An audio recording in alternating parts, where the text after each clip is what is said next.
On July 5th, 1841, a Baptist preacher named Thomas Cook organised 570 people onto a train in Leicester, England, charged them $1 each for an 11-mile ride to a temperance rally, and accidentally launched an industry worth over $1 trillion.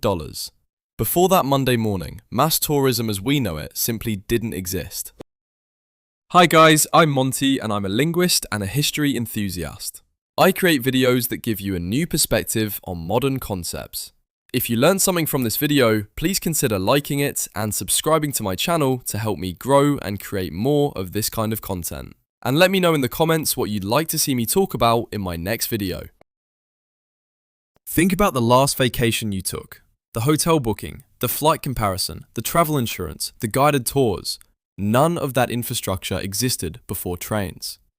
For thousands of years, humans traveled for trade, war, pilgrimage, or exile.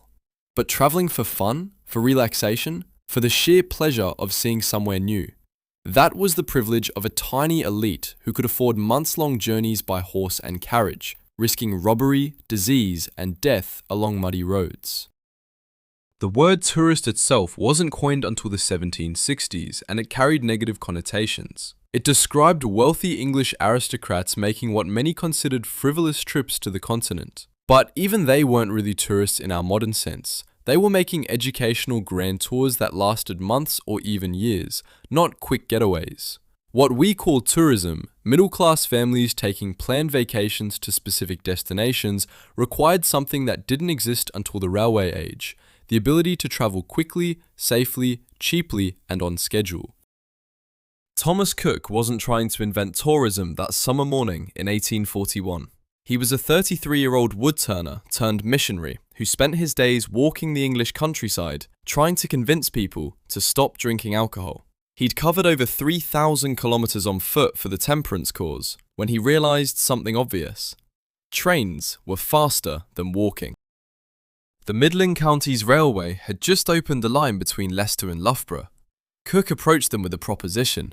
If they'd give him a group discount, he'd fill a train with temperance supporters heading to a rally. The railway agreed to charge $1 per person instead of the usual 2 shillings and 6pence for second-class tickets. Cook printed handbills, sold tickets, and on that July morning, watched as 570 people climbed aboard what would become the world's first package tour. Here's what makes this moment revolutionary. Cook didn't just negotiate cheaper tickets. He created something entirely new. The idea that travel could be organised, predictable, and accessible to ordinary people. Before trains, a journey from Leicester to London took 2 days by stagecoach, cost a week's wages, and you might freeze to death if you hit bad weather. The same trip by rail took 6 hours, cost half a week's wages, and arrived exactly on schedule. The transformation was so rapid it shocked contemporaries. In 1830, it took 12 hours to travel from London to Birmingham by stagecoach. By 1838, the same journey took 3 hours by train. Suddenly, distance collapsed. A factory worker in Manchester could visit the seaside at Blackpool and be home the same day. A clerk in London could spend Sunday in Brighton. For the first time in human history, leisure travel became possible for people who weren't aristocrats. Cook understood this immediately. His 1841 temperance excursion was so successful that he organised another major trip in 1846, this time from Leicester to Scotland, open to the general public. For £1, passengers got round-trip rail transport, meals, and a detailed handbook. It was the world's first commercial package tour, and 1,200 people signed up. But the story gets more complex than the simple narrative of trains enabling tourism. Cook's early success reveals something darker about how tourism developed.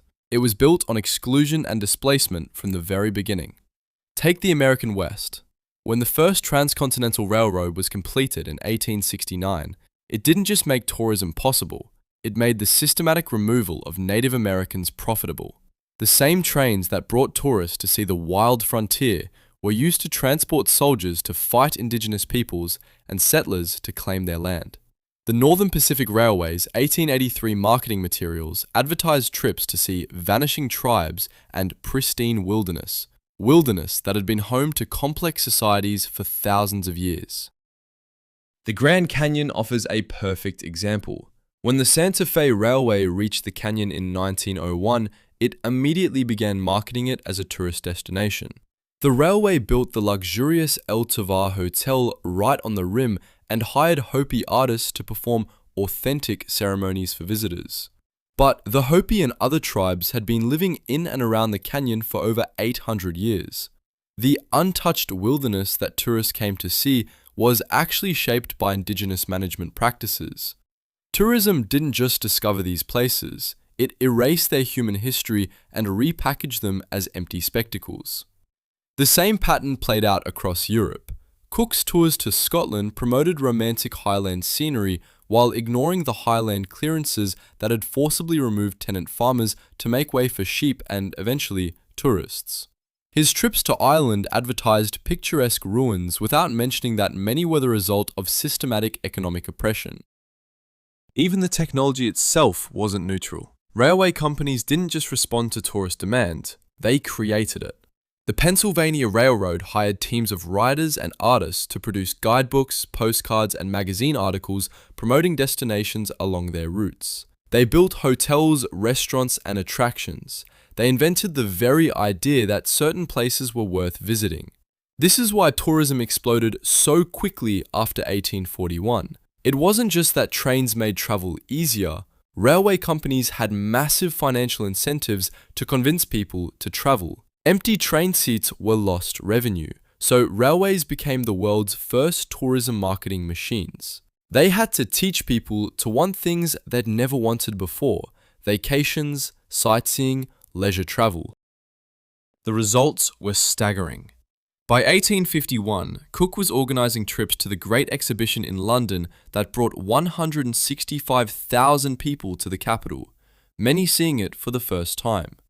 By 1855, he was running tours to continental Europe. By 1869, he was offering round-the-world trips. In less than 30 years, he'd gone from organizing temperance outings to running a global travel empire. The real revolution wasn't just that trains made tourism possible. It's that tourism fundamentally changed how humans understand space, time, and their place in the world. Before trains, most people lived and died within a few miles of where they were born. Your world was bounded by how far you could walk. Trains didn't just make distant places accessible, they made the very concept of distant relative.